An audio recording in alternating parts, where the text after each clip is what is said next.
اچھا، تو آئیے تاریخ کو قلم بند کرنے کی اس دلچسپ کہانی کی گہرائی میں چلتے ہیں۔ ہم سب اسلامی تاریخ کی باتیں تو بہت سنتے ہیں، ہے نا؟ تبری، ابن اسیر، ابن کثیر، بڑے بڑے نام ہیں، لیکن کبھی یہ سوچا ہے کہ یہ ساری معلومات، یہ ساری کہانیاں آخر آئیں کہاں سے؟ اور اس سے بھی زیادہ اہم سوال یہ ہے کہ خود ان کتابوں کے پیچھے کیا کہانی ہے؟ مطلب یہ کیسے بچ گئیں؟ علم کا یہ سفر اتنا ڈراماٹک کیوں رہا اور یہ کتابیں ہم تک پہنچی کیسے؟ تو یہ ہے ہمارے آج کے سفر کا پورا خاکہ۔ ہم دیکھیں گے کہ کیسے ایک عظیم علمی روایت نے جنم لیا، اپنے عروج کو پہنچی اور پھر کیسے زوال کا شکار ہوئی۔ تو شروعات کرتے ہیں اس دور سے جب اسلام کی بنیادی کہانیاں اور تاریخ ہمیشہ کے لیے کھو جانے کے خطرے سے دوچار تھیں۔ اب یہاں ایک بہت ہی دلچسپ بات ہے، جیسے جیسے مسلمانوں کی پہلی نسل اس دنیا سے جا رہی تھی، نئی نسلیں اپنے ہیروز جیسے کہ خالد بن ولید کو بھولنے لگی تھیں، اور ان کی جگہ رومی اور فارسی داستانوں جیسے ہرکولیس اور رستم کے کردار ان کے ذہنوں میں جگہ بنا رہے تھے۔ اس مسئلے کو حل کرنے کے لیے خلیفہ عمر بن عبدالعزیز نے ایک بہت بڑا قدم اٹھایا۔ انہوں نے ایک عظیم عالم ابن شہاب الزہری کو یہ ذمہ داری سونپی کہ وہ پہلی باقاعدہ تاریخ مرتب کریں، اس سے پہلے کہ آخری صحابہ بھی دنیا سے چلے جائیں۔ اور اسلامی تاریخ کی پہلی کتاب لکھی بھی گئی، لیکن پھر افسوس، خلیفہ کی وفات اور امی خلافت کے زوال کے ساتھ ہی یہ قیمتی کتاب کہیں گم ہو گئی۔ لیکن کہانی یہاں ختم نہیں ہوتی۔ اب میدان میں ایک نئی سلطنت آتی ہے، عباسی۔ انہیں علم سے آپ کہہ سکتے ہیں جنون کی حد تک لگاؤ تھا، لیکن ان کے سامنے ایک بہت بڑا مسئلہ تھا۔ مسئلہ یہ تھا کہ کتابیں بار بار غائب کیوں ہو رہی تھیں۔ وجہ تھی پاپائرس۔ یہ وہ مواد تھا جس پر کتابیں لکھی جاتی تھیں، اور یہ ناقابل یقین حد تک مہنگا اور نایاب تھا، جس کی وجہ سے کتابیں گم ہو جاتی تھیں۔ اس مسئلے کا حل ایک بالکل ہی غیر متوقع جگہ سے آیا۔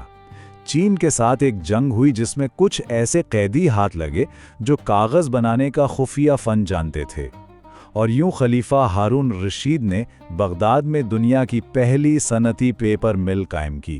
اور یہ واقعہ ہمیں شاندار طریقے سے بتاتا ہے کہ کیسے صرف ایک ٹیکنالوجی، یعنی سستا اور بڑے پیمانے پر بننے والا کاغذ، نے ایک ایسے علمی انقلاب کو جنم دیا جس کی کوئی مثال نہیں ملتی۔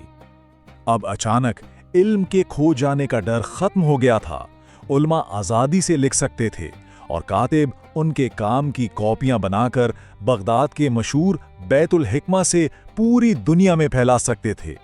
اسی دور میں وہ بنیادی تاریخی کتابیں لکھی گئیں جن پر آج بھی ہم انحصار کرتے ہیں۔ ان میں ابن ہشام کی سیرت، الواقدی کی مغازی، ابن سعد کی طبقات، اور سب سے بڑھ کر الطبری کی وہ عظیم تاریخ شامل ہے جو آج بھی ایک شاہکار مانی جاتی ہے۔ لیکن علم کا یہ سنہرا دور ایک بہت ہی اچانک اور سفاکانہ انجام کی طرف بڑھ رہا تھا۔ جیسے جیسے خلافت کمزور پڑ رہی تھی اور باہر سے خطرے منڈلا رہے تھے، بغداد کے اندر علماء عجیب و غریب فضول بحثوں میں الجھ گئے تھے۔ مطلب اس بات پر بحث ہو رہی تھی کہ سوئی کی نوک پر کتنے فرشتے کھڑے ہو سکتے ہیں۔ ذرا سوچئے، اس طرح کی باتوں نے شہر کو علمی اور ظاہر فوجی طور پر بھی بے حد کمزور کر دیا۔ اور پھر سال آیا 1258 کا۔ ہلاکو خان کی قیادت میں منگول فوج بغداد کے دروازوں پر پہنچ گئی، وہ بغداد جو اس سنہرے دور کا دل تھا۔ اس کے بعد جو محاصرہ ہوا وہ ایک قیامت تھی۔ اتنا بڑا قتل عام ہوا کہ تاریخ کی کتابیں کہتی ہیں کہ دریائے دجلہ کا پانی شہر کے باشندوں کے خون سے سرخ ہو گیا تھا۔ اور جب خون کا رنگ پھیکا پڑا تو دریا سیاہ ہو گیا۔ کس چیز سے؟ بیت الحکمہ کی ان گنت کتابوں کی سیاہی سے، جنہیں اٹھا کر دریا میں پھینک دیا گیا تھا۔ یہ علم کی تباہی تھی۔ اس خوفناک تباہی اور بربادی کے بعد بھی چند عظیم علماء نے ہمت نہیں ہاری، اور جو کچھ علم بچ گیا تھا اسے محفوظ کرنے کے لیے کام شروع کر دیا۔ تو اہم بات یہ ہے کہ اس تاریخ دور میں بھی ابن کثیر اور ابن خلدون جیسی بڑی شخصیات سامنے آئیں۔ انہوں نے ایسی کتابیں لکھیں جو آج تک صدیاں گزرنے کے بعد بھی زندہ ہیں اور ہارورڈ اور آکسفورڈ جیسی یونیورسٹیوں میں پڑھائی جاتی ہیں۔ ایک طرف اسلامی دنیا ان زخموں سے سنبھلنے کی کوشش کر رہی تھی تو دوسری طرف یورپ میں ایک ایسی نئی ایجاد ہوئی جس نے ایک ایسی تکنیکی خلیج پیدا کی جو آج کی جدید دنیا کی بنیاد بنی۔ یہ فرق بہت واضح تھا۔ یورپ میں ایک پرنٹنگ پریس ایک دن میں 4000 صفحات چھاپ سکتا تھا، جبکہ سلطنت عثمانیہ میں ایک ماہر کاتب ہاتھ سے صرف 40 صفحات لکھ پاتا تھا۔ علم کی رفتار میں 100 گنا کا فرق پڑ چکا تھا۔ تو پھر ہوا یہ کہ سلطنت عثمانیہ میں اس پریس پر پابندی لگا دی گئی۔ کیوں؟ کیونکہ یہ خوف تھا کہ یہ ایک عیسائی ایجاد ہے اور اس سے معاشرے کا توازن بگڑ جائے گا۔ اور یہ پابندی کوئی 1-2 سال نہیں، پورے 300 سال تک رہی، 3 صدیاں۔ یہ پوری تاریخ ہمیں ایک بہت طاقتور سوال پر لا کے چھوڑ دیتی ہے۔